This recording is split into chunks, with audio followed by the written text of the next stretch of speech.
অন্যান্য ধানের মতোই বাংলাদেশে চাষাবাদ হচ্ছে ব্ল্যাক রাইস ধান।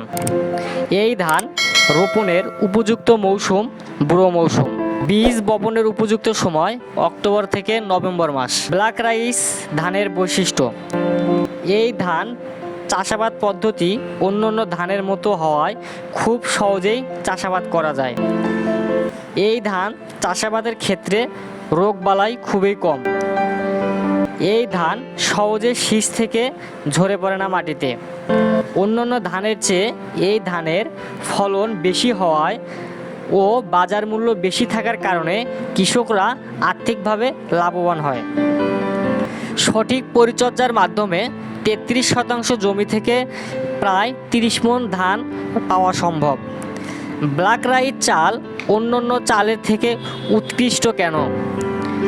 কালো চাল ডায়াবেটিক্স, স্নায়ুরোগ ও বার্ধক্য প্রতিরোধক একটি চাল। কালো চালে প্রচুর পরিমাণে ভিটামিন, ফাইবার ও মিনারেল সমৃদ্ধ একটি চাল। তুলনামূলক বিচারে অন্যান্য চালের থেকে কালো চালে অ্যান্থোসিয়ানিন, প্রোটিন ও ফাইবার বেশি যুক্ত থাকে। কালো চালে অ্যান্টিঅক্সিডেন্ট প্রচুর থাকায় শরীরের রোগ প্রতিরোধ ক্ষমতা বাড়ায়।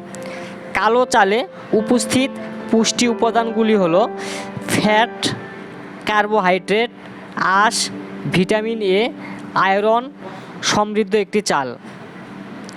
আপনারা যারা কালো চাল অথবা কালো চালের বীজ সংগ্রহ করতে চাচ্ছেন, আপনারা চাইলে আমাদের দেওয়া স্ক্রিনের নাম্বারে যোগাযোগ করে অর্ডারগুলো কনফার্ম করতে পারেন।